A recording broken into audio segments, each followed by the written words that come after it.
Gilly Bonny Online TV.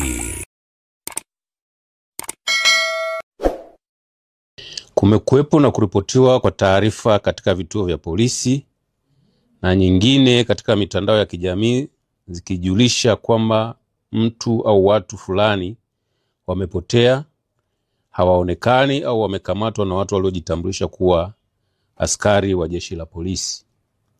Jeshi la polisi linapopata taarifa hizo huanza uchunguzi wa kukusanya ushahidi kutoka vyanzo mbalimbali ili kupata ukweli wa taarifa ya nini kilichotokea, kwani hauwezi kusema moja kwa moja kuwa mtu aliyeripotiwa kupotea, kutekwa, kulazimishwa kupotea au kuuawa bila ya kupata au ya kumpata anayedaiwa kupotea na ushahidi wa kudhibitisha taarifa hiyo ya nini kilichomtokea. Kama alitendewa uhalifu, ni nani wahusika kulingana na sheria, kanuni na taratibu. Vile vile, kwa mujibu wa kifungu cha 117 cha sheria ya ushahidi sura ya 6 marejeo ya 2022, marejeo ya mwaka 2022 na kifungu cha 161 cha sheria ya ndoa sura ya 29 marejeo ya mwaka 2019, dhana ya mtu kuchukuliwa kuwa amekufa inapaswa kudhibitishwa na mahakama baada ya miaka 5 kupita kulingana na vielelezo na ushahidi utakaowasilishwa. Katika matukio ambayo yameripotiwa katika vituo vya polisi na uchunguzi wa kina kufanyika na walioripotiwa kupotea kupatikana wakiwa hai na wengine wakiwa wamekufa, hadi sasa ushahidi kwa baadhi ya matukio yameonesha sababu zake ni kujiteka, wivu wa mapenzi, imani za kishirikina, kugombea mali, kulipiza kisasi, kwenda nchi nyingine kujifunza misimamo mikali na kukimbia mkono wa sheria baada ya kufanya uhalifu. Miongoni mwa matukio hayo ambayo yamethibitishwa kwa sababu hizo ni pamoja na tukio la hivi karibuni linalomhusisha Sheikh Zuberi Saidi Nkokoo, miaka 53, mwalimu wa dini na kiongozi katika taasisi ya Islam Foundation iliyopo mkoani Singida, ambayo pia inajishughulisha na shughuli za kuchinja wanyama. Katika tukio hilo, kupitia vyombo mbalimbali vya habari ikiwemo mitandao ya kijamii, kulisambaa taarifa za kutekwa kwa shehe huyo na watu waliowataja au waliotajwa kuwa ni askari wa jeshi la polisi tarehe 2 mwezi wa 6 2025 saa 5 usiku akiwa na kiasi cha fedha taslimu shilingi za Kitanzania milioni 42.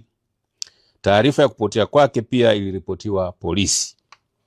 Baada ya uchunguzi, ilibainika kuwa Sheikh Zuberi Saidi Nkokoo hakuwa ametekwa, bali alitengeneza tukio la uongo la kutekwa ili kukimbia madeni aliyokuwa akidaiwa na watu mbalimbali.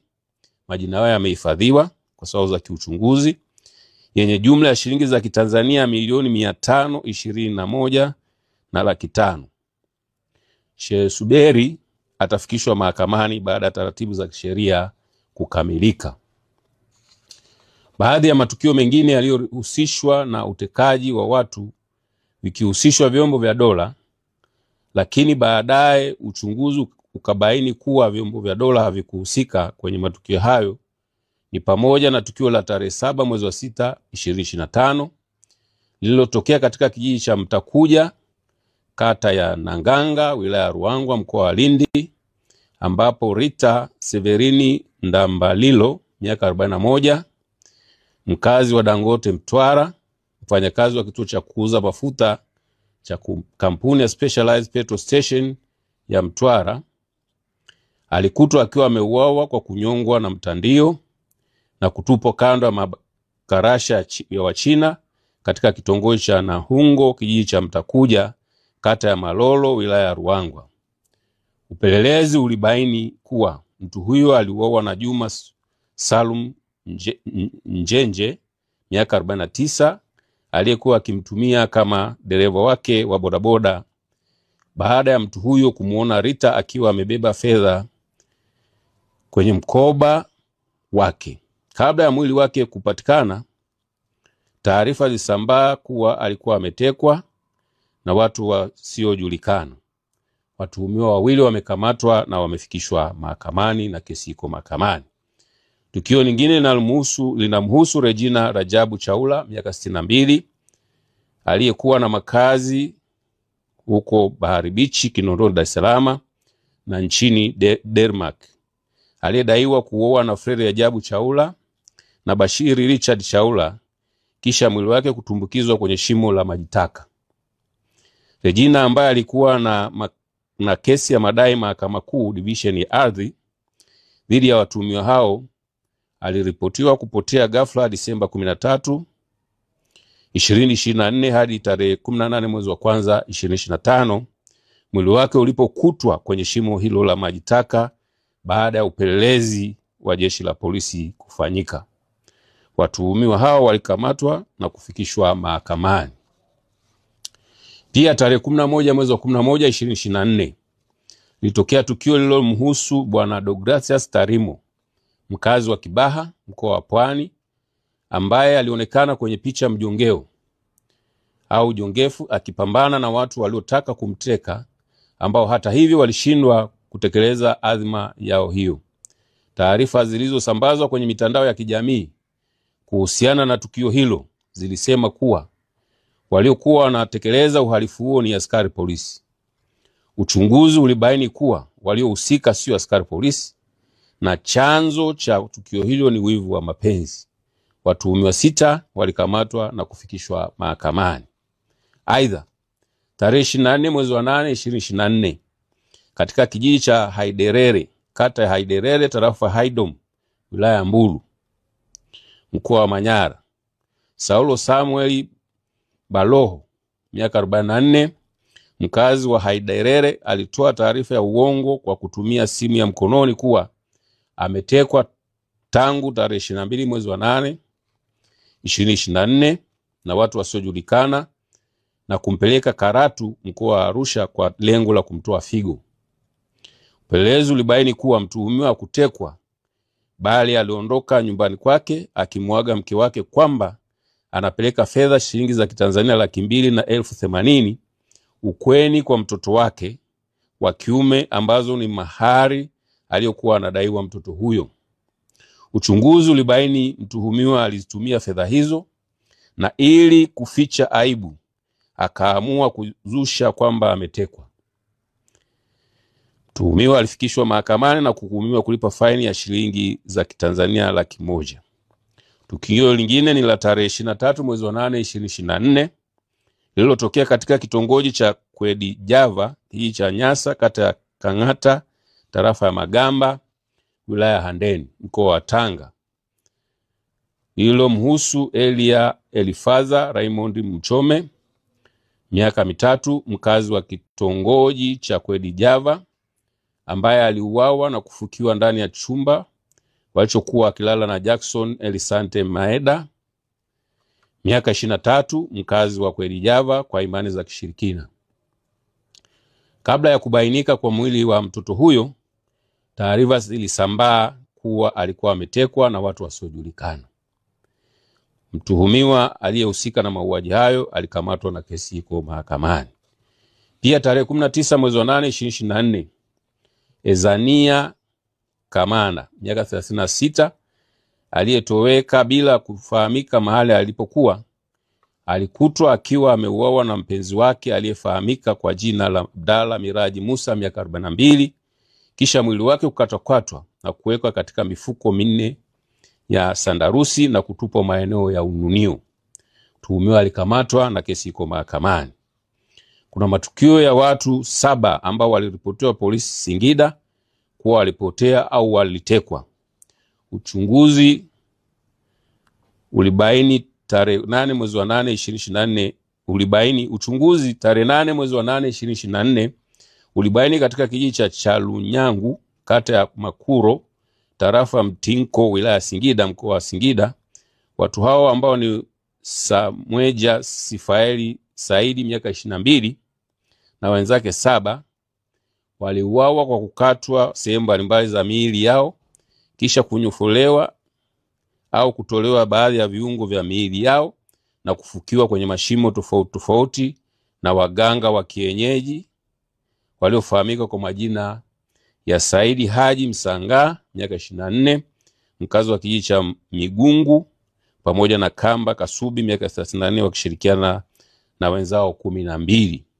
Aidha, baada ya ufuatiliaji ilibainika miili mingine 3 iliyofukiwa wilaya ya Chemba mkoani Dodoma na kufikisha jumla ya watu 10 waliouawa na watu hao. Kabla kubainika miili yao, taarifa zilisambaa kuwa watu hao walikuwa wametekwa na watu wasiojulikana. Watuhumiwa 13 walikamatwa. Kesi iko mahakamani.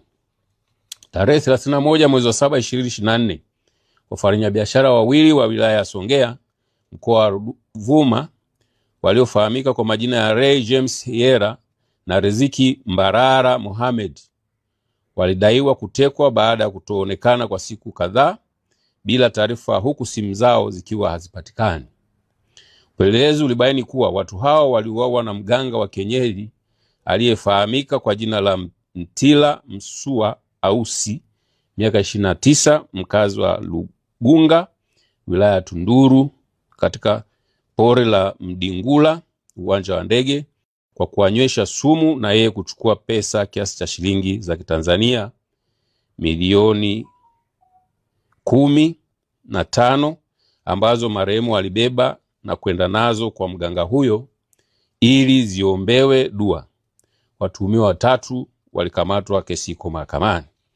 Tukio lingine ni la tarehe 3 mwezi wa 7 2024, lililoripotiwa likiwahusu watoto wawili, mmoja miaka 12 aliyekuwa mwanafunzi wa darasa la 7 katika shule ya msingi Busenga, na mwingine miaka 8 aliyekuwa mwanafunzi wa darasa la 2 katika shule ya Akiba English Medium iliyopo wilaya ya Ilemela, waliojiteka na kupanga nyumba katika eneo la wilaya ya Nyamagana na kuanza kuwapigia simu wazazi wao kuwa wametekwa, wako Buhemba mkoani Mara na watekaji wanahitaji shilingi za Kitanzania 100,000. Watoto hao wanaendelea kufuatiliwa tabia zao chini ya ustawi wa jamii na jeshi la polisi. Hali kadhalika, tarehe 3 mwezi wa 7 2024, John Zefania Mboge, mkazi wa Goba Center, aliyekuwa akitokea benki ya CRDB tawi la Coco Plaza, alikamatwa na watu 7 na kumuingiza kwenye gari namba T 458 DYU Toyota kisha kumpora pesa. Watuhumiwa 7 walikamatwa na kufikishwa mahakamani. Tukio lingine ni la tarehe 17 mwezi wa 6 2024, lililotokea katika kitongoji cha Kabionda, kijiji cha Mulele, kata ya Ruhanga, tarafa Kamachumu, wilaya Muleba, mkoa wa Kagera, ambapo mtoto aliyefahamika kwa jina la Noela Novat Asimwe miaka 2.5 mwenye ulemavu wa ngozi aliripotiwa kutekwa na watu wasiojulikana. Uchunguzi wa polisi ulibaini kuwa mtoto huyu ameuawa kwa kunyongwa shingo na kunyofolewa baadhi ya viungo vya mwili ikiwemo mikono yote miwili, kisha mwili wake kutupwa kwenye daraja ukiwa umefungwa kwenye mfuko wa sandarusi. Watuhumiwa 9 akiwepo baba yake mzazi walikamatwa. Kesi iko mahakamani.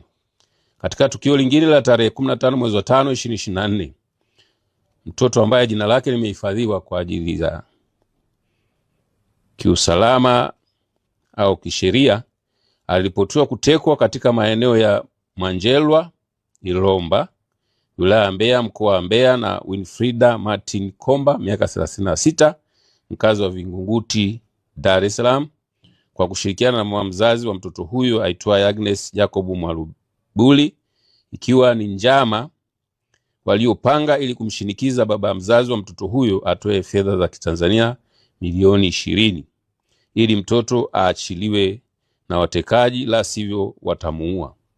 Watuhumiwa 3 walifikishwa mahakamani na mtuhumiwa mmoja alihukumiwa kifungo cha miaka 3 jela, mmoja alihukumiwa ambaye ni mama mzazi kifungo cha nje cha miezi 12, na mama ambaye mtoto alikutwa kwake aliachiwa.